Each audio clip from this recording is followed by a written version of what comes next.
ഈ പകലിലെ നമ്മുടെ സവിശേഷമായ ചിന്തയ്ക്കായി യെശയ്യാവിൻ്റെ പുസ്തകം 30-ാം അധ്യായം 1-ാമത്തെ വാക്യം വായിക്കാം. യെശയ്യാവിൻ്റെ പുസ്തകം 30-ാം അധ്യായം 1-ാമത്തെ വാക്യം. പാപത്തോട് പാപം കൂട്ടുവാൻ തക്കവണ്ണം എന്നെ കൂടാതെ ആലോചന കഴിക്കുകയും എൻ്റെ ആത്മാവിനെ കൂടാതെ സഖ്യത ചെയ്യുകയും. ആ വാക്യം അങ്ങനെ അങ്ങോട്ട് തുടരുകയാണ്, ഫുൾ സ്റ്റോപ്പിലല്ല അത് അവസാനിക്കുന്നത്. ഈ വാക്യത്തിൻ്റെ പ്രഥമ വായനയിൽ തന്നെ ശക്തമായ ഒരു ദൈവിക ആലോചന എൻ്റെ ഹൃദയത്തിൻ്റെ അന്തർഭാഗത്ത് ദൈവാത്മാവ് നൽകിയുണ്ടായി. രണ്ട് പ്രധാനപ്പെട്ട ചിന്തകൾ ഇതിനകത്ത് നിന്ന് നമ്മൾ മനസ്സിലാക്കണം. ഒന്ന്, എന്നെ കൂടാതെ ആലോചന കഴിക്കുകയും. രണ്ട്, എൻ്റെ ആത്മാവിനെ കൂടാതെ സഖ്യത ചെയ്യുകയും ചെയ്യുന്നു. ഇസ്രായേലിൻ്റെ ഒരു വലിയ പാപമായിട്ടാണ് ഇതിനെ പറഞ്ഞിരിക്കുന്നത്. ആ പാപത്തെക്കുറിച്ച് അവിടെ പരാമർശിച്ചിരിക്കുന്ന പരാമർശം നിങ്ങൾ ശ്രദ്ധിച്ചേ. പാപത്തോട് പാപം കൂട്ടുവാൻ തക്കവണ്ണം. അപ്പോ കർത്താവിനെ കൂടാതെ വ്യക്തിപരമായാലും സഭാപരമായാലും രാജ്യത്തോടുള്ള ബന്ധത്തിലായാലും ആലോചന കഴിക്കുന്നെങ്കിൽ പാപത്തോട് പാപം കൂട്ടുകയാണ്. ദൈവത്തിൻ്റെ ആത്മാവിനെ കൂടാതെ ഒരു സഖ്യത നടത്തുന്നുണ്ടെങ്കിൽ അതൊരു വ്യക്തിയായാലും ഒരു കുടുംബമായാലും ഒരു സഭയായാലും ഒരു സമൂഹമായാലും പാപത്തോട് പാപം കൂട്ടുകയാണ്. ഈ വാക്യം നമുക്ക് മറക്കാൻ പാടില്ലാത്ത സവിശേഷമായൊരു പാഠം നമുക്ക് പറഞ്ഞു തരികയാണ്. നമ്മൾ ആലോചന കഴിക്കുന്നെങ്കിൽ ദൈവത്തോടൊപ്പം, നമ്മൾ ആരെങ്കിലുമായി ഒരു അലയൻസിൽ ഒരു സഖ്യതയിൽ എത്തുന്നുണ്ടെങ്കിൽ ദൈവാത്മാവ് മുഖാന്തരം. ഇത് രണ്ടുമല്ലാത്ത ഒരു സ്റ്റെപ്പ് നമ്മുടെ ജീവിതത്തിൻ്റെ ഒരു ഘട്ടത്തിലും ഉണ്ടാകാത്ത വിധത്തിൽ ദൈവാത്മാവുമായി ഉടമ്പടി ചെയ്തിട്ട് വേണം ഇവിടെ എഴുന്നേൽക്കാൻ. അങ്ങനെയുള്ള ആലോചനകളും ദൈവത്തെ കൂടാതെയുള്ള ആലോചനകളും ആത്മാവിനെ കൂടാതെയുള്ള സഖ്യതകളും പരാജയത്തിൽ പരാജയത്തിൽ പരാജയത്തിൽ ചെന്ന് അവസാനിക്കുമെന്ന് ഇന്ന് പകൽ ദൈവജനം അറിയണം. ദൈവത്തെ ആരാധിക്കാത്ത, ദൈവത്തെ സേവിക്കാത്ത, വചനവുമായി ബന്ധമില്ലാത്ത, കർത്താവുമായി അടുപ്പമില്ലാത്ത ഒരാൾക്ക് അങ്ങനെ തന്നെ ചെയ്യാം. കാരണം അവർ പാപത്തിൽ ജനിച്ച് പാപത്തിൽ ജീവിച്ച് പാപത്തിൽ മരിക്കുകയാണ്. അവർക്കൊരു പാപക്ഷമയുടെയോ പാപമോചനത്തിൻ്റെയോ ദൈവാശ്രയത്തിൻ്റെയോ ആവശ്യകതയില്ല. എന്നാൽ നമ്മെ സംബന്ധിച്ചിടത്തോളം പാപത്തിൻ്റെ മലീമസമായ അനുഭവത്തിൽ നിന്ന് യേശുക്രിസ്തുവിൻ്റെ കാൽവറി മരണത്താൽ പ്രായശ്ചിത്ത രക്തത്താലും പാപക്ഷമയും പാപമോചനവും നീതീകരണവും നമ്മൾ പ്രാപിച്ചിരിക്കുന്നത് കൊണ്ട് ദൈവത്തെ കൂടാതെ ഒരു ആലോചന കഴിക്കാനുള്ള അനുവാദമില്ല. ദൈവത്തെ കൂടാതെ ഒരു സഖ്യത ചെയ്യാനുള്ള അനുവാദമില്ല. ഇപ്പം എന്തുകൊണ്ടാണ് അങ്ങനെ പറയുന്നത്? ഞാനതിൻ്റെ വിശദീകരണങ്ങളിലേക്ക് വരാൻ പോവുകയാണ്. ഒന്ന്, ദൈവത്തെ കൂടാതെ ആലോചന കഴിക്കരുത് എന്ന് പറയുന്നതിൻ്റെ കാരണം അതിൻ്റെ ഒന്നാം ഭാഗത്തേക്ക് വരുന്നു. മനുഷ്യൻ പലതിലും സ്വാഭാവികമായി അജ്ഞനാണ്. എത്ര ഹൈലി എഡ്യൂക്കേറ്റഡ് ആയാലും എത്ര കാര്യപാഠവശേഷിയുള്ളവനായാലും മനുഷ്യന് മനുഷ്യൻ എന്നുള്ള ഒരു പരിമിതിയുണ്ട്. അവൻ്റെ ബുദ്ധിയുടെ പരിമിതി, അവൻ്റെ കഴിവിൻ്റെ പരിമിതി, അവൻ്റെ ആരോഗ്യത്തിൻ്റെ പരിമിതി, അവൻ്റെ ആയുസ്സിൻ്റെ പരിമിതി. നമ്മൾ പലതും പ്ലാൻ ചെയ്യുകയാണ്, പക്ഷെ അവിടെ എത്തുമോ എന്ന് ആർക്കറിയാം? മനുഷ്യൻ പലതും പ്ലാൻ ചെയ്യുന്നു, അവനത് ചെയ്യുന്നുണ്ടോ എന്ന് ആർക്കറിയാം? അതൊക്കെ ദൈവത്തിൻ്റെ കരത്തിലിരിക്കുകയാണ്. കാരണം മനുഷ്യൻ പരിമിതി ഉള്ളവനാണ്. അവൻ്റെ പരിമിതിയിലെ ഒരു പ്രധാനപ്പെട്ട കാര്യമാണ് ഭാവിയെക്കുറിച്ചുള്ള, നാളുകളെക്കുറിച്ചുള്ള അജ്ഞത. ഈ അജ്ഞത ഒരു വലിയ വിഷയമായിരിക്കുന്നത് കൊണ്ട് ദൈവിക പദ്ധതിയിൽ നിന്ന് ഈ അജ്ഞതയിൽ അകപ്പെട്ടു പോയ ഒരുവൻ വളരെ അകലെയായിരിക്കും. ഞാൻ വ്യക്തമാക്കാം. ഞാനെന്ന ഒരു സുവിശേഷകൻ, എനിക്ക് വേണ്ടി ദൈവഹൃദയത്തിനകത്ത് ദൈവം പ്ലാൻ ചെയ്യുന്ന ഒരു പദ്ധതി, ആ പദ്ധതി എന്താണെന്ന് അറിയാൻ എനിക്ക് കഴിയത്തില്ല. കൊരിന്ത്യർ ലേഖനത്തിൽ അതിന് മറുമരുന്ന് എഴുതിയിട്ടുണ്ട്. ദൈവത്തിലുള്ളത് ഇന്നതെന്ന് ദൈവാത്മാവല്ലാതെ ആര് പറയുന്നില്ല. അപ്പൊ എനിക്ക് വേണ്ടി തയ്യാറാക്കപ്പെടുന്ന ദൈവിക പദ്ധതികൾ ആർക്കറിയാം? ദൈവാത്മാവിനറിയാം. വേറെ ഒരു മനുഷ്യനും അറിയാൻ കഴിയത്തില്ല. 1 കൊരിന്ത്യർ ലേഖനം 2-ാം അധ്യായം 9-ാമത്തെ വാക്യത്തിന്റെ ടെക്സ്റ്റുവൽ ക്രിറ്റിസിസം അനുസരിച്ച് ഇവിടെ ആ വാക്യം ഉപയോഗിക്കാൻ പാടില്ല എന്നെനിക്കറിയാമെങ്കിലും നമ്മൾ അങ്ങനെ ചിന്തിച്ചു വന്നതുകൊണ്ട് ഞാനങ്ങ് പറയുക. ദൈവം തന്നെ സ്നേഹിക്കുന്നവർക്ക് ഒരുക്കിയിട്ടുള്ളത് കണ്ണ് കണ്ടിട്ടില്ല, ചെവി കേട്ടിട്ടില്ല, ഒരു മനുഷ്യൻ്റെ ഹൃദയത്തിൽ അത് തോന്നിയിട്ടുമില്ല. അപ്പം ഞാനെന്ന വ്യക്തിക്ക് വേണ്ടി ദൈവം ഒരുക്കിയത് എന്താണെന്ന് തിരിച്ചറിയാൻ ആർക്കും കഴിയത്തില്ല.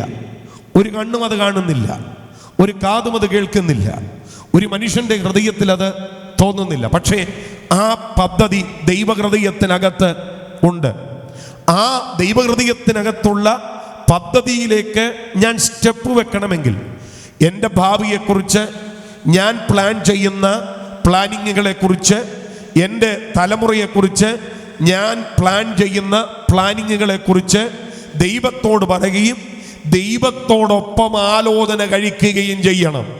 എന്നാലേ അത് പെർഫെക്റ്റ് ആകത്തുള്ളൂ, എന്നാലേ അത് വിജയമാകത്തുള്ളൂ. അല്ലാത്ത സകല പദ്ധതികളും പരാജയപ്പെടും.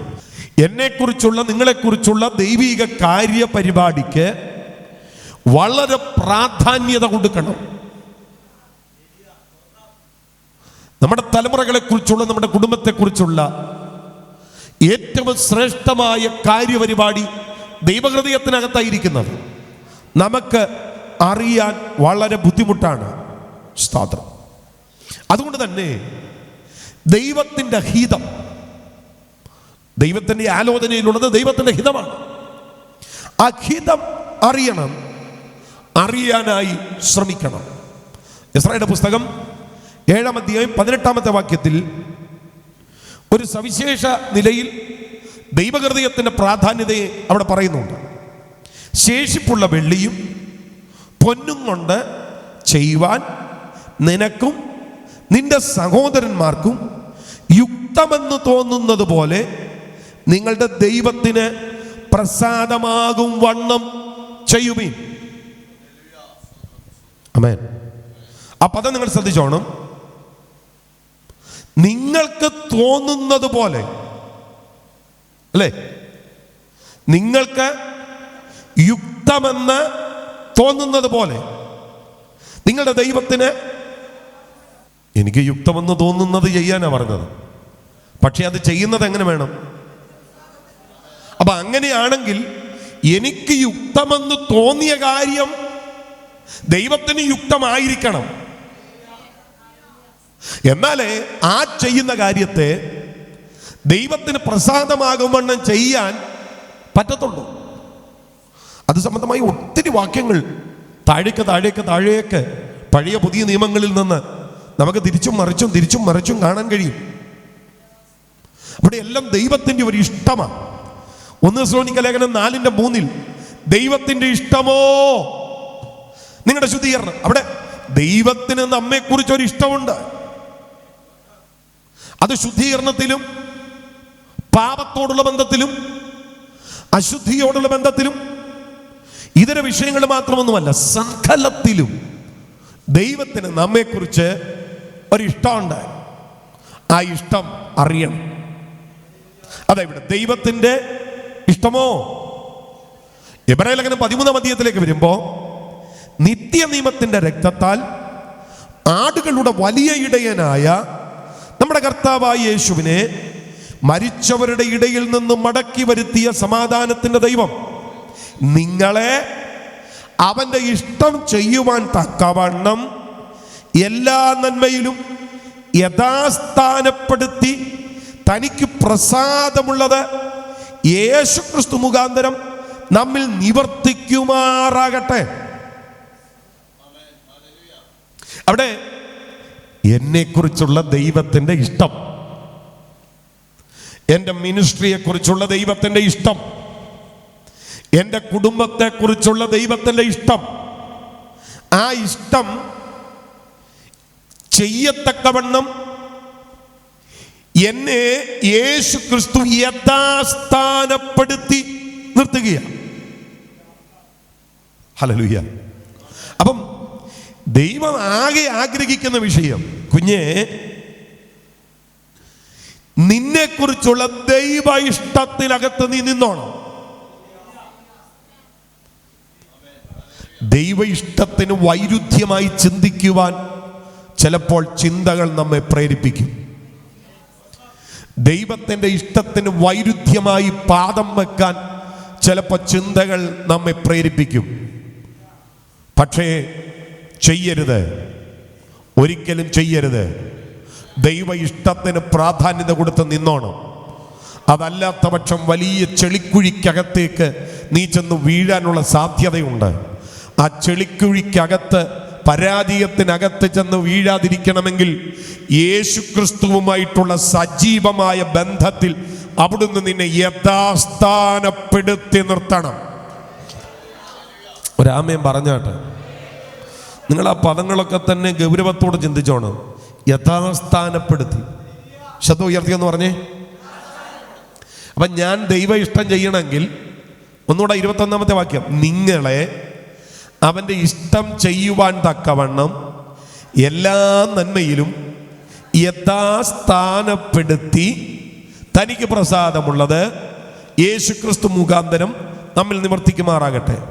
യഥാസ്ഥാനപ്പെടുത്തി തനിക്ക് പ്രസാദമുള്ളത് യേശുക്രിസ്തു മുഖാന്തരം നമ്മിൽ. യഥാസ്ഥാനത്ത് നിൽക്കുന്നവന് മാത്രമേ ദൈവ ഇഷ്ടത്തിൽ തുടരാൻ പറ്റൂ. ഞായറാഴ്ച ഭക്തി കൊണ്ട് മാത്രം യഥാസ്ഥാനപ്പെടാൻ പറ്റുകയില്ല. ചിലരോടൊക്കെ എത്ര പ്രസംഗിച്ചാലും ദൈവവചനം അവർക്ക് മനസ്സിലാകുകയില്ല. എത്ര പ്രസംഗിച്ചാലും വചനത്തിന് മുമ്പാകെ അവർ സറണ്ടർ ആകുകയില്ല. ഒരു ചടങ്ങ് തീർക്കുന്നത് പോലെയാ ആരാധനയിൽ അവർ വന്നിരിക്കുന്നത്. കുഞ്ഞേ, നിന്റെ സ്റ്റെപ്പുകൾ പലതും പരാജയപ്പെടാൻ സാധ്യതയുണ്ട്. പക്ഷെ യഥാസ്ഥാനപ്പെട്ട് ദൈവത്തിന് പ്രസാദമാകും വണ്ണം നിൽക്കത്തക്ക വിധത്തിൽ നീ സമർപ്പിതനായാൽ നിന്നിൽ വെളിപ്പെടുന്നത് ദൈവത്തിൻ്റെ ഇഷ്ടമായിരിക്കും. ശബ്ദമുയർത്തി ഒരു ആമേൻ പറഞ്ഞാട്ടെ. അങ്ങനെ വരുമ്പോഴാണ് പരിശുദ്ധാത്മാവിന് എന്തു തോന്നുന്നോ അത് തന്നെ ഞങ്ങൾക്കും തോന്നുന്നത്. പൗലോസ് അങ്ങനെ പറഞ്ഞത്, പരിശുദ്ധാത്മാവിനും ഞങ്ങൾക്കും തോന്നി എന്ന് പറഞ്ഞു കഴിഞ്ഞാൽ, പരിശുദ്ധാത്മാവിന് എന്ത് തോന്നിയോ അത് തന്നെ ഞങ്ങൾക്കും തോന്നി. ഇത് ആത്മീക ജീവിതത്തിൻ്റെ ഏറ്റവും കരുത്തുറ്റ ഒരനുഭവമാണ്. ദൈവഹൃദയത്തിനകത്ത് കിടക്കുന്നത് തന്നെ ഞങ്ങൾക്കും തോന്നുന്നത്. ഇവിടെ 2 സ്ക്രീനുകളുണ്ട്. ഒന്ന് നിങ്ങൾക്ക് കാണത്തക്കവണ്ണം ഭിത്തിമേൽ പ്രൊജക്റ്റ് ചെയ്യപ്പെട്ടിരിക്കുന്നു. 2 ഞങ്ങൾക്ക് കാണത്തക്കവണ്ണം ഞങ്ങളുടെ നേരെ പ്രൊജക്റ്റ് ചെയ്യപ്പെട്ടിരിക്കുന്നു. ഇതിൽ 2ലും ഒരേ വിവരണങ്ങളാണ് ഉള്ളത്. സ്തോത്രം. ഇതുപോലെ ദൈവഹൃദയത്തിനകത്ത് എന്ത് തോന്നുന്നോ അത് തന്നെ എൻ്റെ ഹൃദയത്തിലും പൗലോസൊക്കെ അങ്ങനെയാ ജീവിച്ചത്. ഞങ്ങൾക്കും പരിശുദ്ധാത്മാവിനും തോന്നി. അത് എന്നെ അനുഭവമാണ്. ഇതിന് ദൈവാശ്രയമാണ് വേണ്ടുന്നത്, ഇതിന് ദൈവവുമായിട്ടുള്ള ബന്ധമാണ് വേണ്ടുന്നത്. ദൈവഹിതത്തിനകത്ത് സ്റ്റെപ്പ് വെച്ചിട്ട് നീ പരാജയപ്പെട്ടാൽ അതിൻ്റെ പിന്നിൽ ദൈവത്തിനൊരു പദ്ധതി കാണും. ദൈവഹിതത്തിനകത്ത് സ്റ്റെപ്പ് വെച്ചിട്ട് നീ കരയേണ്ടി വന്നാൽ അതിനകത്ത് ദൈവത്തിനൊരു ഉദ്ദേശം കാണും. തുടക്കങ്ങൾ പരാജയങ്ങളാണെങ്കിൽ പോലും അതിനെ വിജയമാക്കി മാറ്റാൻ എൻ്റെ ദൈവത്തിന് അറിയാം. അതുകൊണ്ട് ദൈവത്തെ കൂടാതെ ആലോചന കഴിക്കുന്ന പരിപാടികൾ ഈ പകലിൽ താഴെ വെച്ചിട്ട് ദൈവത്തോടൊപ്പം ആലോചന കഴിക്കാൻ ദൈവത്തോട് പറയണം. പല ആലോചനകളും ഞാൻ തനിയെ കഴിച്ചു, പലതിലും ഞാൻ പരാജയപ്പെട്ടു പോയി. എൻ്റെ ദൈവമേ, എന്നോട് മനസ്സലിയണമേ, ഞാൻ മടങ്ങി വരുന്നു, എന്നെ യഥാസ്ഥാനപ്പെടുത്തണമേ. ഇന്ന് പകലിൽ അങ്ങനെ പ്രാർത്ഥിച്ചാൽ ഇനിയും പരാജയത്തിന് നിന്നെ തൊടാൻ പറ്റുകയില്ല. ദൈവഹിതത്തിന് വൈരുദ്ധ്യമായ നീക്കങ്ങളും ചലനങ്ങളും നടത്തങ്ങളും നീ ആരംഭിച്ചു തുടങ്ങുമ്പോൾ പരാജയങ്ങൾ 1, 2 എന്ന ക്രമത്തിൽ നിന്റെ നേരെ വരാൻ തുടങ്ങും. കാരണം അവിടെ ദൈവത്തിൻ്റെ കവറിങ് നിനക്ക് അനുഭവിക്കാൻ കഴിയത്തില്ല, ദൈവത്തിൻ്റെ പ്രൊട്ടക്ഷൻ നിനക്ക് അനുഭവിക്കാൻ കഴിയത്തില്ല. ദൈവസന്നിധിയിൽ യഥാസ്ഥാനപ്പെട്ട് ദൈവഹിതത്തിലേക്ക് നടക്ക. ഹല്ലേലൂയ. ഈ ദൈവ ഇഷ്ടത്തെക്കുറിച്ച് നമ്മൾ പഠിക്കുമ്പോൾ നമ്മളൊക്കെ കൂടുതലും ദൈവഹിതം അന്വേഷിക്കുന്നത് കല്യാണം അല്ലേ, വീട് വെക്കുക, കൊച്ചിനെ ഏത് കോഴ്സിന് വിടണം, ഇതിലൊക്കെയല്ലേ നമ്മൾ ദൈവഹിതം അന്വേഷിക്കുന്നത്. കല്യാണത്തിൽ നിശ്ചയമായിട്ട് നമ്മൾ ദൈവഹിതം അന്വേഷിക്കും. ഇവിടെ തന്നെ വീട് പണിയണോ മേടിക്കണോ, ദൈവഹിതം അന്വേഷിക്കും. ഇങ്ങനെ അങ്ങോട്ട് തുടങ്ങി ഏതാനും ചില കാര്യങ്ങളൊക്കെ നമ്മൾ ദൈവഹിതം അന്വേഷിക്കും. ബാക്കിയുള്ള പലതിലും നമ്മുടെ ഹിതമാണ്. നമ്മൾ പാടുമ്പം ദൈവ ഇഷ്ടം ചെയ്ത് വാഗ്ദത്തം പ്രാപിപ്പാൻ നിന്റെ ഹിതം പോലെ എന്നെ നിത്യം നടത്തണേ എങ്ങനെയൊക്കെ പാടുമെങ്കിലും 1-2 വിഷയങ്ങളിൽ ദൈവ ഇഷ്ടം തിരക്കുമെങ്കിലും ബാക്കിയുള്ളതിലൊക്കെ നമ്മുടെ ഇഷ്ടമാണ്. സ്തോത്രം. ഈ ദൈവ ഇഷ്ടം കല്യാണത്തിൽ മാത്രമല്ല, ജീവിതത്തിന്റെ സമസ്ത മേഖലയിലും ദൈവ ഇഷ്ടം വെളിപ്പെടണം. ദൈവത്തോടു കൂടെ ആലോചന കഴിക്കപ്പെടണം. 1 പത്രോസ് ലേഖനം 2:15 വരുമ്പോൾ നിങ്ങൾ നന്മ ചെയ്തുകൊണ്ട് ബുദ്ധിയില്ലാത്ത മനുഷ്യരുടെ ഭോഷത്വം മിണ്ടാതാക്കണമെന്നുള്ളത് ദൈവത്തിന്റെ ഇഷ്ടം ആകുന്നു. ചിലരുടെ ഭോഷത്വത്തെ മിണ്ടാതാക്കുന്നത് ഏതാ? ദൈവത്തിന്റെ ഇഷ്ടമാണ്. അപ്പൊ ഇങ്ങനെ ദൈവത്തോടുകൂടെ ആലോചന കഴിച്ച്, ഹല്ലേലൂയ. പ്രിയരെ, എന്നോടൊരാലോചന ചോദിച്ചാൽ എനിക്ക് അതിനെക്കുറിച്ച് തോന്നുന്ന കാര്യമൊക്കെ അല്ലേ പറയാൻ പറ്റത്തുള്ളൂ. എനിക്ക് ഏറ്റവും യുക്തമായിട്ടുള്ളതല്ല ഞാൻ പറയൂ, അല്ലേ? ഇപ്പം നിങ്ങൾ എൻ്റെ അടുക്ക് വന്നിട്ട് ഒരു കാര്യത്തിൽ പാസ്റ്റർ പൈസ എൻ്റെ കയ്യിൽ ഇത്രയേ ഉള്ളൂ, എനിക്ക് ഇന്ന കാര്യം ചെയ്യണമെന്ന് പറഞ്ഞു കഴിഞ്ഞാൽ ഞാൻ പെട്ടെന്ന് അത്രയും പൈസ വെച്ച് അതിനെ എങ്ങനെ ചെയ്യാൻ പറ്റുമെന്നായിരിക്കും ചിന്തിക്കുന്നത്. അപ്പം എൻ്റെ ചിന്തയിലും എൻ്റെ ബുദ്ധിയിലും വരുന്ന കാര്യം ഞാൻ നിങ്ങളോട് പറയും. ഇതുപോലെ ഏറ്റവും ചെറുതായാൽ പോലും ഞാൻ ഇന്നത് ചെയ്യാൻ പോകുന്നുവെന്ന് ആഗ്രഹിക്കുന്നുവെന്ന് ഇഷ്ടപ്പെടുന്നുവെന്ന് ദൈവത്തോട് പറയുമ്പോൾ അതിനെക്കുറിച്ച് ദൈവത്തിന് തിരിച്ചു പറയാൻ ഒരാലോചന കാണും. ഈ ആലോചനയാണ് നമ്മൾ അനുഷ്ഠിക്കേണ്ടത്, ഇതാണ് നമ്മൾ അന്വേഷിക്കേണ്ടത്. അല്ലാത്തവർ ദൈവിക ആലോചനകളെ, ദൈവ ഇഷ്ടത്തെ മറികടന്നിട്ട് പാപത്തോട് പാപം കൂട്ടുകയാണ്. സ്തോത്രം. നമ്മുടെ കർത്താവിൻ്റെ ഏറ്റവും വലിയ പ്രത്യേകത, അവൻ ആലോചനയിൽ വലിയവൻ. അവിടുന്ന് ആലോചന പറയാൻ തുടങ്ങിയാൽ കർത്താവിനോടൊപ്പം നിന്ന് ആലോചന പറയാൻ ഒരുത്തനും കഴിയത്തില്ല. അതിന് മിടുക്കുള്ള, അതിന് പ്രാപ്തിയുള്ള ഒരുത്തനും ഇതുവരെ ഉദയം കൊണ്ടിട്ടില്ല. അവൻ ആലോചനയിൽ മികവേറിയവനെന്നല്ല, ആലോചനയിൽ വലിയവൻ. ആ ആലോചനയോട് ചേർത്ത് പറഞ്ഞിരിക്കുന്ന അടുത്ത കാര്യമാണ് പ്രവൃത്തിയിൽ ഭയങ്കരൻ. അവൻ ആലോചന പറഞ്ഞിട്ടുണ്ടെങ്കിൽ പറഞ്ഞ ആലോചന പ്രവർത്തിക്കാൻ എൻ്റെ ദൈവത്തിന് അറിയാം. അവൻ പറഞ്ഞ ആലോചന നിവർത്തിയാകുക തന്നെ ചെയ്യും. അത് നിവർത്തിയാക്കാനുള്ള കപ്പാസിറ്റി എൻ്റെ ദൈവത്തിനുണ്ട്. അതുകൊണ്ട് അയ്യോ പറയുന്നത് 42 അധ്യായത്തിൽ, നിന്റെ ഉദ്ദേശമൊന്നും അസാധ്യമല്ലെന്നും, അല്ലേ? യഹോവേ, നിനക്ക് സകലവും കഴിയുമെന്നും നിന്റെ ഉദ്ദേശമൊന്നും അസാധ്യമല്ലെന്ന് ഞാൻ അറിയുന്നു. എനിക്കറിയാം നിനക്കെല്ലാം കഴിയും. നീ എന്തുദ്ദേശിക്കുന്നോ അതൊന്നും അസാധ്യമല്ല. അങ്ങനെ ഒരു ലെവല് നിങ്ങളൊന്ന് ആലോചിക്കേ. നമ്മൾ എന്തെല്ലാം ആഗ്രഹിക്കുന്നല്ലേ? അപ്പൊ എല്ലാ ആഗ്രഹങ്ങളും നടന്നാൽ പറ്റുമോ? നടക്കാറുണ്ടോ? ഇല്ല. നമുക്ക് കിട്ടിയായിരുന്നെങ്കിൽ, കയറിയായിരുന്നെങ്കിൽ, വന്നായിരുന്നെങ്കിൽ, പോയായിരുന്നെങ്കിൽ, നിന്നായിരുന്നെങ്കിൽ, ഇങ്ങനെയൊക്കെ നമുക്ക് തോന്നും. സ്തോത്രം. പക്ഷെ ഇതൊന്നും നടക്കാറില്ല. പക്ഷേ ദൈവം അങ്ങനല്ല. നമ്മൾ പലതും ആഗ്രഹിക്കും. അത് കിട്ടിയായിരുന്നു, ഇത് കിട്ടിയായിരുന്നെങ്കിൽ, വന്നായിരുന്നെ, പോയായിരുന്നെങ്കിൽ, നല്ലതായിരുന്നു, കൊള്ളായിരുന്നു. പക്ഷെ പലതും നടക്കുന്നില്ല. എന്നാൽ ഞാൻ പറയാം, ദൈവമേ, നിനക്ക് സകലവും കഴിയുമെന്നും. ബാക്കി നിങ്ങൾ എല്ലാവരും കൂടെ ചേർന്ന് പറ. നിന്റെ ഉദ്ദേശമൊന്നും. ദൈവത്തിന് തന്നെ ഉദ്ദേശം നിവർത്തിക്കാൻ, തന്റെ ആലോചന നിവർത്തിക്കാൻ ദൈവത്തിന് ഒരു മെറ്റീരിയലും വേണ്ട, ദൈവത്തിനൊരു വസ്തുവും വേണ്ട. ഒന്നുമില്ലായ്മയിൽ നിന്ന് സർവ്വതിനെയും ഉള്ളതിനെ പോലെ വിളിച്ചു വരുത്താൻ എന്റെ ദൈവത്തിന് കഴിയും. മരിച്ചതിനെ ജീവിപ്പിക്കാൻ എന്റെ ദൈവത്തിന് കഴിയും. അതുകൊണ്ട് ആലോചന കഴിക്കുകയാണെങ്കിൽ ദൈവത്തോടൊപ്പം ആലോചന കഴിക്കണം. കാരണം അവൻ ആലോചന പറഞ്ഞാൽ അത് നിവർത്തിക്കാനുള്ള കപ്പാസിറ്റി ഉണ്ട്.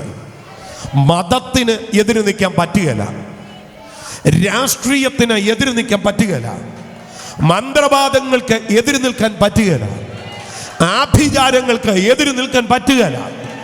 അവൻ ആലോചിക്കുന്നത് നിവർത്തിയാക്കിയിരിക്കും.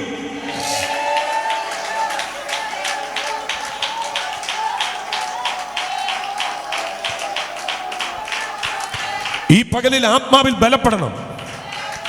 ഈ പകലിൽ ആത്മാവിൽ ഉറക്കണം. ജീസസ്.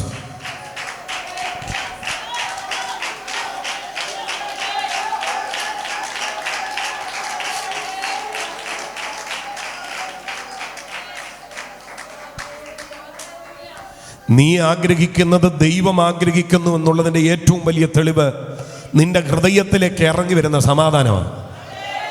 സാധ്യതകൾ വേണമെന്നൊന്നുമില്ല, അതിന് പിന്നിൽ സമ്പത്ത് വേണമെന്നൊന്നുമില്ല, അതിന് പിന്നിൽ ആരോഗ്യം വേണമെന്നൊന്നുമില്ല, അതിന് പിന്നിൽ ആൾബലം വേണമെന്നൊന്നുമില്ല. നീ ദൈവത്തോട് ചേർന്ന് നിൽക്കുകയും നിന്റെ ഹൃദയത്തിനകത്ത് ആ വിഷയത്തിൽ ഒരു സമാധാനം ഉണ്ടാകുകയും ചെയ്താൽ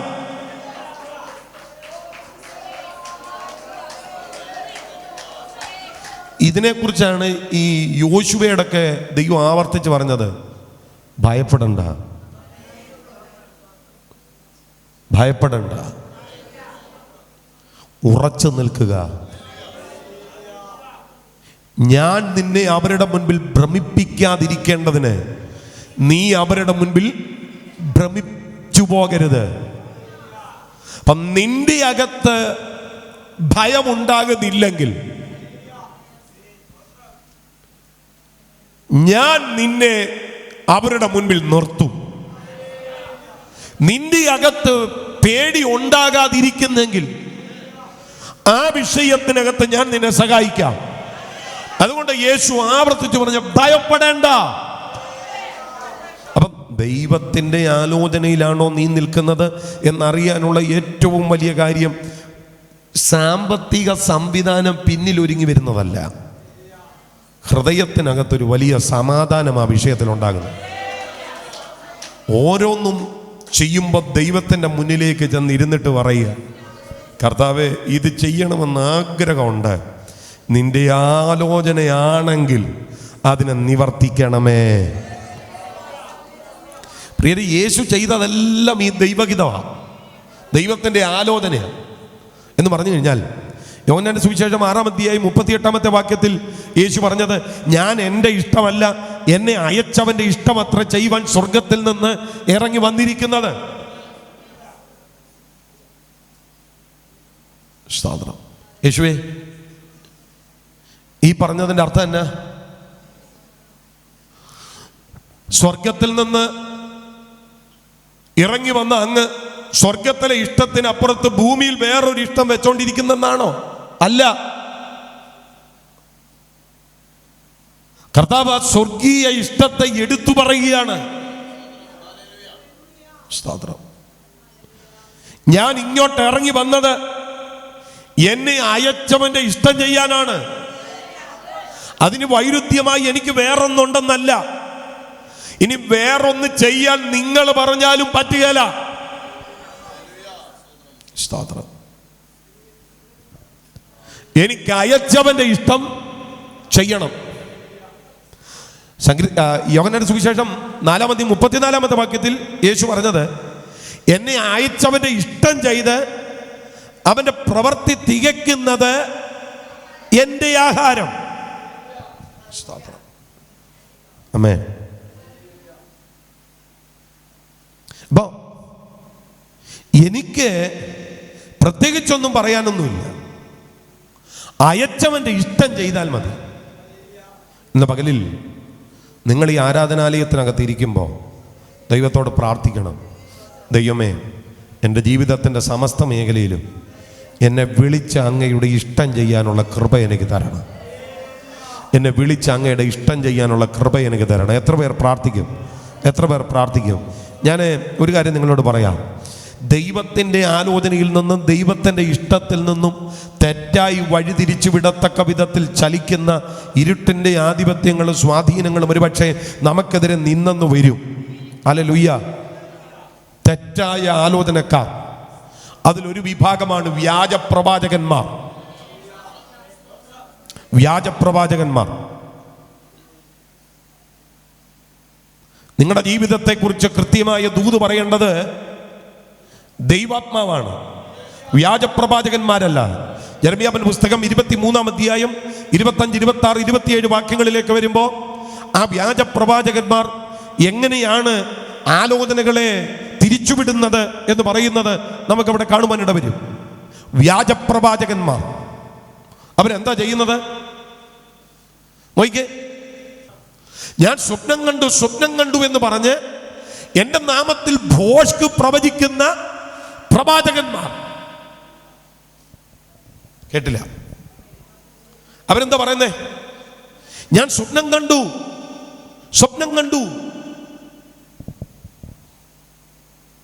എന്ന് പറഞ്ഞ് എൻ്റെ നാമത്തിൽ ഭോഷ്ക് പ്രവചിക്കുന്ന പ്രവാചകന്മാർ.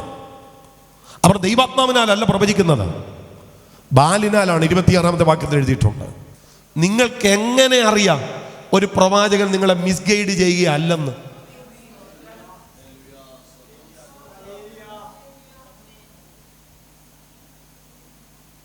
മിണ്ടുന്നില്ല. നിങ്ങൾക്ക് എങ്ങനെ അറിയാം? നിങ്ങൾ ദൈവത്തിന്റെ ആലോചന ഇല്ലാത്ത ഒരിടത്തേക്കാണ് സ്റ്റെപ്പ് വെക്കുന്നതെന്ന്. സ്തോത്രം. പ്രത്യേകിച്ച് ഈ ഒരു കാലം വളരെ സൂക്ഷിച്ചോണം. ഞാൻ പ്രവചനത്തിൽ വിശ്വസിക്കുകയും പ്രവചിക്കാൻ ഒരു അഭിഷേകം കിട്ടാൻ പ്രാർത്ഥിക്കുകയും ചെയ്യുന്ന ഒരു ദൈവദാസനാണ്. പക്ഷെ ഇവിടെ പറയുന്നു, ഭോഷ്ക് പ്രവചിക്കുന്ന പ്രവാചകന്മാരുടെ വാക്ക് ഞാൻ കേട്ടു. അങ്ങനെയുള്ളവർ ഉണ്ട്. അപ്പം ദൈവത്തിന്റെ ആലോചനയെ വഴിതെറ്റിക്കുന്ന വ്യാജ പ്രവാചകന്മാർ. രണ്ടാമത്തെ കൂട്ടരാണ് വ്യാജ അധ്യാപകർ. ദൈവത്തിന്റെ ആലോചനയിൽ നിന്ന് ജനത്തെ അകറ്റുന്നവരാണ്. ലൂക്കോസിന്റെ സുവിശേഷം 11:52 അവരെ കുറിച്ച് എഴുതിയിട്ടുണ്ട്. വ്യാജ അധ്യാപകന്മാർ. അവരെന്താ ചെയ്യുന്നത്? ന്യായശാസ്ത്രിമാരായ നിങ്ങൾക്കയ്യോ കഷ്ടം. നിങ്ങൾ പരിജ്ഞാനത്തിന്റെ താക്കോൽ എടുത്തു കളഞ്ഞ് നിങ്ങൾ തന്നെ കടന്നില്ല, കടക്കുന്നവരെ തടുത്തും കളയുന്നു. ഇവർ പലതും പ്രസംഗിക്കുന്നത് കേട്ട് കഴിഞ്ഞാൽ ഇവരൊട്ട് പോകത്തുമില്ല, മറ്റുള്ളവരെ പോകാനൊട്ട് അനുവദിക്കത്തുമില്ല. ഇവർ പരിജ്ഞാനത്തിൻ്റെ താക്കോൽ എടുത്തു കളയുക. അപ്പം ദൈവത്തിൻ്റെ ആലോചനയിൽ നിന്ന് ജനത്തെ അകറ്റുന്ന വ്യാജപ്രവാചകന്മാർ, ദൈവത്തിൻ്റെ ആലോചനയിൽ നിന്ന് ജനത്തെ അകറ്റുന്ന വ്യാജ അധ്യാപകർ. 3, ദൈവത്തിൻ്റെ ആലോചനയിൽ നിന്ന് ജനത്തെ അകറ്റിക്കളയുന്ന വ്യാജ ഇടയന്മാർ. സ്തോത്രം. യെരമ്യാവിൻ്റെ പുസ്തകം 50-ാം അധ്യായം 6-ാം വാക്യം നിങ്ങൾ ശ്രദ്ധിച്ചോണം. 50:6 വേഗം. എന്റെ ജനം കാണാതെ പോയ ആടുകളായി തീർന്നിരിക്കുന്നു. അവരുടെ ഇടയന്മാർ അവരെ തെറ്റിച്ച്. Come on come on come on. ആര് തെറ്റിച്ചു? നടത്തേണ്ടവർ അവരെ എന്ത് ചെയ്തു? തെറ്റിച്ചു. ഇന്ന് പകലിൽ ഞാൻ പറയാം സഹോദരങ്ങൾ, ഇങ്ങോട്ട് ശ്രദ്ധിച്ചേ. നിങ്ങളുടെ ഇഷ്ടത്തിനനുസരിച്ച് നിങ്ങളെ നയിക്കാനിരിക്കുന്ന ഒരു ഇടയനാണ് ഞാനെങ്കിൽ ഞാൻ നിങ്ങളെ തെറ്റിക്കുന്നവനായിരിക്കും. നിങ്ങൾ ഇഷ്ടപ്പെടുന്ന പ്രസംഗം പ്രസംഗിക്കാനാണ് ഞാൻ ഈ വേദിയിൽ നിൽക്കുന്നതെങ്കിൽ ഞാൻ നിങ്ങളെ തെറ്റിക്കുന്ന ഇടയനായിരിക്കും. നിങ്ങളുടെ ഇഷ്ടത്തിനനുസരിച്ചല്ല ഞാൻ പ്രസംഗിക്കേണ്ടത്, നിങ്ങളുടെ സ്വപ്നത്തിനനുസരിച്ചല്ല ഞാൻ പ്രസംഗിക്കേണ്ടത്. ഞാൻ ദൈവവചനം പ്രസംഗിക്കുമ്പോൾ ദൈവസന്നിധിയിൽ ഇരുന്ന് വചനം പ്രാപിച്ചു വേണം ആ വചനത്തെ പറയാൻ. അത് ചിലപ്പോൾ ജനത്തിന് ഇഷ്ടമായിരിക്കുകയല്ല, പക്ഷേ ഞാൻ പ്രാപിച്ച ദൈവിക ഇടപെടലിനെ എനിക്കറിയാം. ആമേൻ. സ്തോത്രം.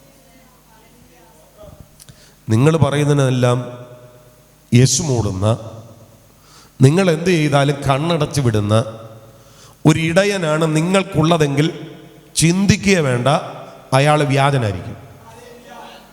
നിങ്ങളെ തർജ്ജനം ചെയ്യുന്ന, നിങ്ങളെ വഴക്ക് പറയുന്ന, നിങ്ങളെ ശാസിക്കുന്ന, നിങ്ങൾ ചെയ്തത് ശരിയായില്ല എന്ന് വചനത്തിൽ നിന്ന് തെളിയിക്കുന്ന ഒരു ഇടയനാണ് നിങ്ങൾക്കുള്ളതെങ്കിൽ നിങ്ങൾ ആ ഇടയനാൽ നേർവഴി നടത്തപ്പെടും. ഇങ്ങനെയുള്ള പാസ്റ്റേഴ്സിനെയാണ് ദൈവസഭയ്ക്ക് വേണ്ടുന്നത്. സ്തോത്രം. ഞാനായാലും ആരായാലും ഇങ്ങനെയുള്ളവരെയാണ് കർത്താവിന് വേണ്ടുന്നത്. ഒരാമേൻ പറഞ്ഞാട്ടെ. അടുത്തൊരു കൂട്ടര ലക്ഷണം പറയുന്നവർ. ലക്ഷണം പറയുന്നവർ. നിന്നോട് ആലോചന പറയേണ്ടത് ലക്ഷണം നോക്കുന്നവനല്ല. സ്തോത്രം. നിന്നോട് ആലോചന പറയേണ്ടത് ജ്യോതിഷിയല്ല.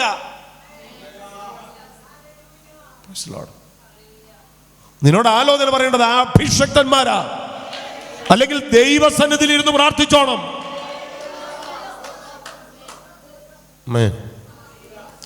ചിലര് അങ്ങനെയുള്ള ആലോചനയൊക്കെ പറഞ്ഞാൽ പച്ചലയും കത്രിക്കാൻ പോലെ ആയിരിക്കും. പൗലോസ് അന്ത്യോക്യയിൽ വിളി കേട്ട് ചെന്നു. വിളിച്ചതൊരു പുരുഷൻ, മുന്നിൽ വന്നതൊരു സ്ത്രീ. ഇവള് പുറകെ പറഞ്ഞുകൊണ്ട് നടക്കുക, അത്യുന്നതന്റെ ദാസന്മാർ രക്ഷാമാർഗം നിങ്ങളോട് അറിയിക്കും. ഞാൻ വിജയും കൂടും, അല്ലെ ഞാൻ നെൽസനും കൂടെ ഒക്കെയാ പോയെങ്കിൽ, എൻ്റെ വിജയ്, എൻ്റെ നെൽസ, എന്തോ ഒരു ആലോചനയാ, നമ്മളിതിനാണ് ഇവിടെ വന്നതെന്ന് വേറെ ആർക്കും അറിയത്തില്ല. ഭയങ്കര വെളിപ്പാടാണ്. നമ്മൾ വിളിക്കും, മോനിച്ചാൻ്റെ വീട്ടിൽ ഒരു വെള്ളിയാഴ്ച പ്രാർത്ഥനയ്ക്ക് ഡേറ്റ് ഉണ്ടോ? നീതിൻ്റെ വീട്ടിൽ ഒരു ചൊവ്വാഴ്ച പ്രാർത്ഥനയ്ക്ക് ഡേറ്റ് ഉണ്ടോ?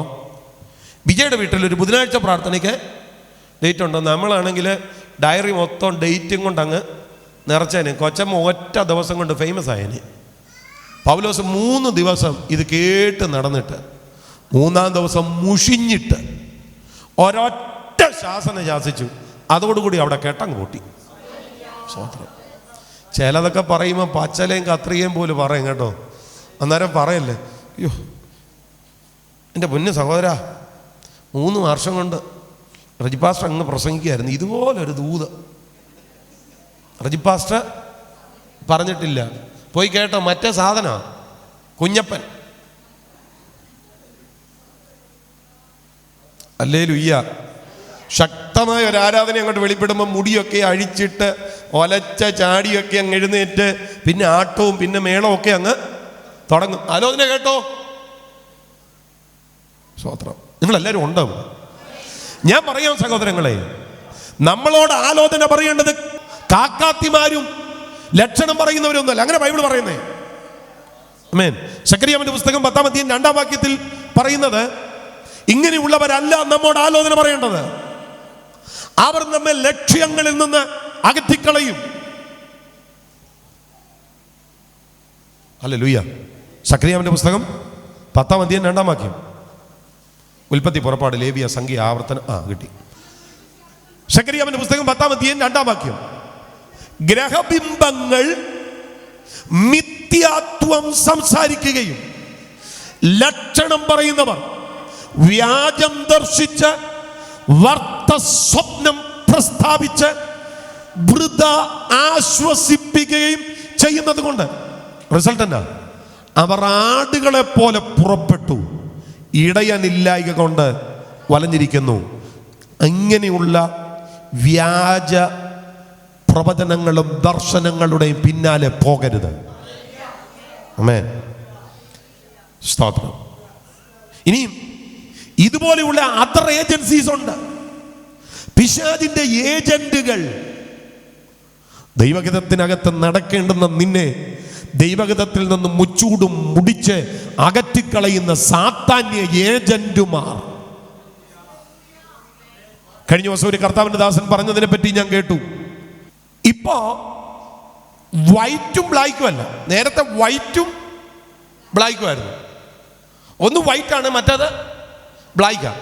പക്ഷെ ഇപ്പം വൈറ്റും ബ്ലാക്കും അല്ല, വൈറ്റും ഓഫ് വൈറ്റുമാണ്. കണ്ടാൽ രണ്ടും ഒരുപോലെ. കൈ ഉയർത്തിപ്പിടിച്ച് ഉച്ചത്തിൽ ഒന്നുകൂടെ വീശി ഇതൊക്കെ കാണും. Hello, of വൈറ്റാണ്. ഹലോ, അതിലെ ഈ കാവാലത്തിൻ്റെ ഭാഷയിൽ പുള്ളി അതിനെപ്പറ്റി പറഞ്ഞിട്ടുണ്ട്. പുള്ളിയുടെ ശൈലിയിലൊന്നും ഞാൻ പറയുന്നില്ല. ഓഫ് വൈറ്റാണ്. അവിടെ ചെന്നാലും ഉണ്ട് ഹാ ഹാ ഹാ ഹാലേലുയ്യ. ഇവിടെ വന്നാലും ഉണ്ട് ഹാ ഹാ ഹാ ഹാലേലുയ്യ. പക്ഷെ ഒന്ന് വൈറ്റും ഒന്ന് ഓഫ് വൈറ്റുമാണ്. അപ്പൊ എല്ലാം വൈറ്റാണ് നിങ്ങൾ ചിന്തിക്കരുത്. മിസ്റ്റേക്ക് തോന്നാത്ത ഓഫ് വൈറ്റാണ്. Praise Lord. നിങ്ങളെല്ലാവരും ഉണ്ടോ ഇവിടെ? ശബ്ദം ഉയർത്തി ഒരു ഹല്ലേലൂയ പറഞ്ഞാട്ടെ. അപ്പൊ ഇതുപോലെ ചിലതൊക്കെ ഭയങ്കര ആക്യുറേറ്റ് ആയിരിക്കും. പക്ഷേ അത് നിന്നെ ദൈവത്തിന്റെ പദ്ധതിയിൽ നിന്ന് തകർക്കുന്നതാണ്. ഇങ്ങനെയുള്ള സൈറ്റാനിക് ഏജന്റുകളിലേക്ക് നീ ചെന്നു വീഴരുത്. പകരം പ്രാർത്ഥനാ മുറിയിൽ മുഴങ്കാലും അടക്കി ദൈവത്തിന്റെ ആലോചനയ്ക്ക് വിധേയപ്പെട്. ശബ്ദമുയർത്തി ഹല്ലേലൂയ.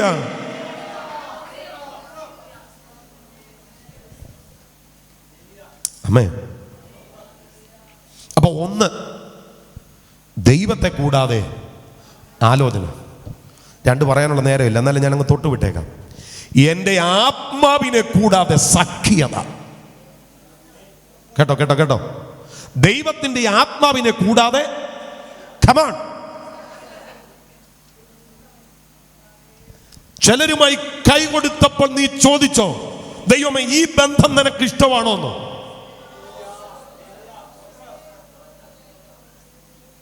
ചിലരുമായി കയ്യപ്പായപ്പോ അന്വേഷിച്ചോ, ഞാൻ ഇവിടെ കൈ കൊടുക്കുന്നത് നിനക്ക് ഇഷ്ടമാണോ? അങ്ങനെയാണെങ്കിൽ പാപത്തോട് പാപം കൂട്ടുകയാണ്. ഇന്നലകളിൽ ഇങ്ങനെ വല്ലതും ചെയ്തിട്ടുണ്ടെങ്കിൽ തിരിച്ചു വരാനായിട്ട് നമുക്ക് മാർഗമൊന്നുമില്ല. ദൈവത്തോട് പറയാ, അറിയാൻ മേലാതെ ചെയ്തതാ, ക്ഷമിക്കണേ. അറിയാൻ മേലാതെ ചെയ്തതാ, ക്ഷമിക്കണേ. അങ്ങേ കൂടാതെ ആലോചന കഴിച്ചായിരുന്നു, അറിയാൻ മേലാഞ്ഞിട്ട് ക്ഷമിക്കണേ. അങ്ങേ കൂടാതെ ചില സഖ്യതകളൊക്കെ ചെയ്തു പോയി, അറിയത്തില്ലായിരുന്നു, എന്നോട് ക്ഷമിക്കണേ. ഇന്ന് പകലിൽ നിങ്ങൾ അങ്ങനെ ഏറ്റു പറഞ്ഞാൽ നിങ്ങളോട് ക്ഷമിക്കാൻ ദൈവം വിശ്വസ്തനാ.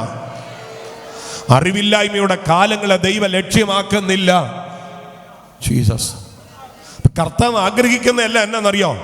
അവിടുത്തെ ആത്മാവിനോടുകൂടെ നമ്മളെല്ലാം ചെയ്യണം. ശരിക്കും പറഞ്ഞു കഴിഞ്ഞാൽ പഴയ നിയമത്തിലാണ് ഈ പറയുന്നത് ഓർത്താണ്, എൻ്റെ ആത്മാവിനെ കൂടാതെ സഖ്യത. അപ്പൊ പഴയ നിയമത്തിൽ പോലും ചില കണക്ഷനുകളിലേക്ക് വരുമ്പോ അതിനു മുൻപ് അവർ ദൈവാത്മാവിനോട് ചേർന്ന് വേണം അത് ചെയ്യണമെന്ന് ദൈവം ആഗ്രഹിക്കുക. അങ്ങനെയാണെങ്കിൽ പരിശുദ്ധാത്മ യുഗമെന്ന് വിളിക്കപ്പെടുന്ന ഈ കാലഘട്ടത്തിൽ ദൈവാത്മാവിനെ കൂടാതെ ഒരു സഖ്യത നടത്തുന്നത് ദൈവത്തിന് ഇഷ്ടമല്ല. അത് പാപത്തോട് പാപം കൂട്ടുന്നതിന് തുല്യമാണ്. നിങ്ങളെല്ലാവരും ഉണ്ടെന്ന് കരുതുക. ജീസസ്.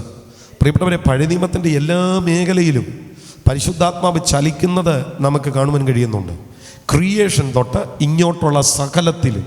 ആമേൻ. ചിലപ്പോൾ വ്യക്തികേന്ദ്രീകൃതമായി പരിശുദ്ധാത്മാവ് ചലിച്ചിട്ടുണ്ട്, ചിലപ്പോൾ സമൂഹത്തോടുള്ള ബന്ധത്തിൽ പരിശുദ്ധാത്മാവ് ചലിച്ചിട്ടുണ്ട്, ചിലപ്പോൾ ഒരു രാജ്യത്തോടുള്ള ബന്ധത്തിൽ പരിശുദ്ധാത്മാവ് ചലിച്ചിട്ടുണ്ട്. എവിടെയും പരിശുദ്ധാത്മാവ് ചലിക്കുക. ആവർത്തിച്ച് ദൈവാത്മാവിനെ കുറിച്ച് പറയുന്ന പല കാര്യങ്ങൾ നമുക്ക് കാണാൻ കഴിയുന്നുണ്ട്. ഉൽപ്പത്തി പുസ്തകം 1-ാം അധ്യായം 2-ാമത്തെ വാക്യത്തിൽ സ്തോത്രം, ദൈവത്തിൻ്റെ ആത്മാവ് വെള്ളത്തിൻ്റെ മീതെ പരിവർത്തിച്ചുകൊണ്ടിരുന്നുവെന്ന് കാണുന്നുണ്ട്.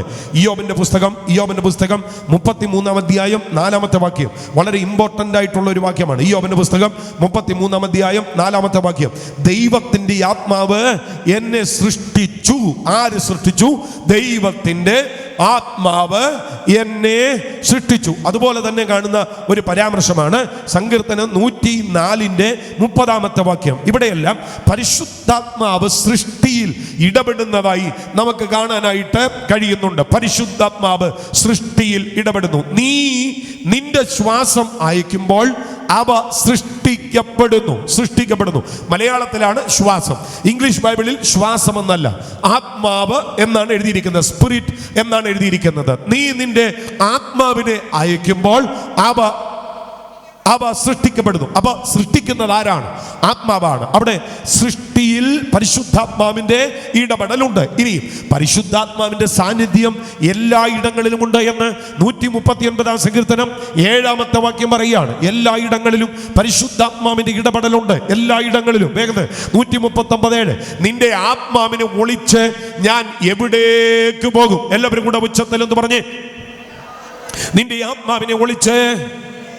അയ്യോ, ഞാൻ വീട്ടിൽ ചെന്നാൽ, ഞാൻ കാറിൽ കയറിയാൽ, ഞാൻ കോളേജിൽ പോയാൽ, ഞാൻ പാർക്കിൽ ചെന്നാൽ, ഞാൻ റെസ്റ്റോറൻറ്റിൽ കയറിയാൽ, ഞാൻ ഓഫീസിൽ ചെന്നാൽ, ഞാൻ ഫ്ലൈറ്റിലാണെങ്കിൽ, ഞാൻ ട്രെയിനിൽ കയറിയാൽ, ഞാൻ ബീച്ചിൽ പോയാൽ, ഞാൻ എവിടൊക്കെ പോകുന്നോ അവിടെയെല്ലാം നിന്റെ ആത്മാവുണ്ട്.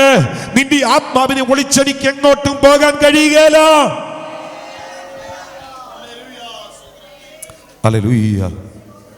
ശബ്ദമുയർത്തി കർത്താവിനെ സ്തുതിച്ചാട്ടെ. ജീസസ്. എല്ലായിടത്തും ഉണ്ട് ദൈവാത്മാവ്.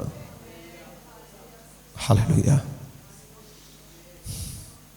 അപ്പൊ നിങ്ങളൊന്ന് ആലോചിക്കേ, സൃഷ്ടിയിൽ ഇടപെടുന്ന, എല്ലായിടത്തും എന്നെ കാണുന്ന, എപ്പോഴും എന്നോടൊപ്പം സഞ്ചരിക്കുന്ന, സ്തോത്രം, ഈ ആത്മാവിനെ കൂടാതെ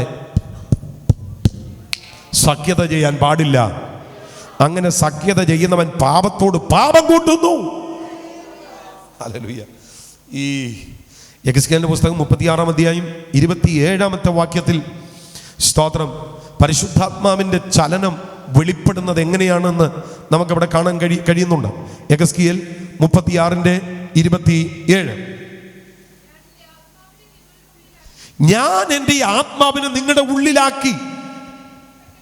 കണ്ടോ, ഞാൻ എൻ്റെ ആത്മാവിനെ നിങ്ങളുടെ ഉള്ളിലാക്കാം.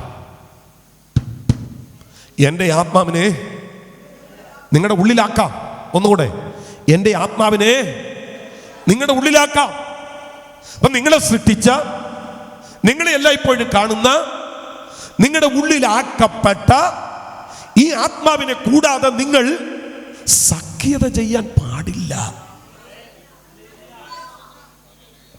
രക്തം ജയം. സഖ്യത ചെയ്യാൻ പാടില്ല. ഹല്ലേലൂയ. ദൈവാത്മാവിനെ കൂടാതെ സഖ്യത. നെഹെമ്യാവിന്റെ പുസ്തകം 9-20 വാക്യത്തിൽ അവരെ ഉപദേശിക്കേണ്ടതിന് നല്ല ആത്മാവിനെ കൊടുത്തു എന്നാണ് വായിക്കുന്നത്. ഈ സുവിശേഷത്തിൽ, യോഹന്നാന്റെ സുവിശേഷത്തിലാണ് പരിശുദ്ധാത്മാവിനെ ടീച്ചറായിട്ടൊക്കെ കർത്താവ് വെളിപ്പെടുത്തിയത്. ഞാൻ പറഞ്ഞതൊക്കെ നിങ്ങളെ ഓർപ്പിക്കും, നിങ്ങളെ ഉപദേശിക്കും. എന്നാൽ ഓൾഡ് ടെസ്റ്റ്മെന്റിൽ പരിശുദ്ധാത്മാവിനെ അങ്ങനെ പറഞ്ഞിരിക്കുന്നത്, അവരെ ഉപദേശിക്കേണ്ടതിന് നല്ല ആത്മാവിനെ കൊടുത്തു. ഹഗായി പ്രവചനം 2:5 വരുമ്പോൾ എൻ്റെ ആത്മാവ് നിങ്ങളുടെ ഇടയിൽ വസിക്കുന്നു എന്ന് വായിക്കുന്നു. ഹല്ലേലൂയ. പിന്നെ ധാരാളം വാക്യങ്ങൾ, എല്ലാം വായിച്ചു പോകാൻ നേരമില്ല. ധാരാളം വാക്യങ്ങൾ പരിശുദ്ധാത്മാവ് വ്യക്തിപരമായി വ്യക്തികളെ സഹായിക്കുന്നത് ബൈബിൾ എഴുതിയിട്ടുണ്ട്. ഇവിടെ പറയുന്നത്, നിങ്ങൾ എൻ്റെ ആത്മാവിനെ കൂടാതെ സഖ്യത ചെയ്തു, എന്നെ കൂടാതെ നിങ്ങൾ ആലോചന കഴിച്ചു. ഈ പകലിൽ ഇനിയില്ല എന്ന് പറയാൻ എത്ര പേരുണ്ട്? പാപത്തോട് പാപം കൂട്ടാൻ ഞാനില്ല. കുഞ്ഞുങ്ങളെല്ലാവരും ചില മിനിറ്റുകൾ പ്രാർത്ഥിക്കാനൊന്ന് സജ്ജരായി. പാപത്തോട് പാപം കൂട്ടാൻ ഞാനില്ല. എല്ലാവരും പ്രാർത്ഥിക്കാനൊന്ന് തയ്യാറായി. എനിക്ക് അങ്ങേ കൂടാതെ ഒരു ആലോചന വേണ്ട, പരിശുദ്ധാത്മാവെ അങ്ങേ കൂടാതെ ഒരു സഖ്യത വേണ്ട. എല്ലാവരും എഴുന്നേറ്റ് നിന്നാട്ടെ.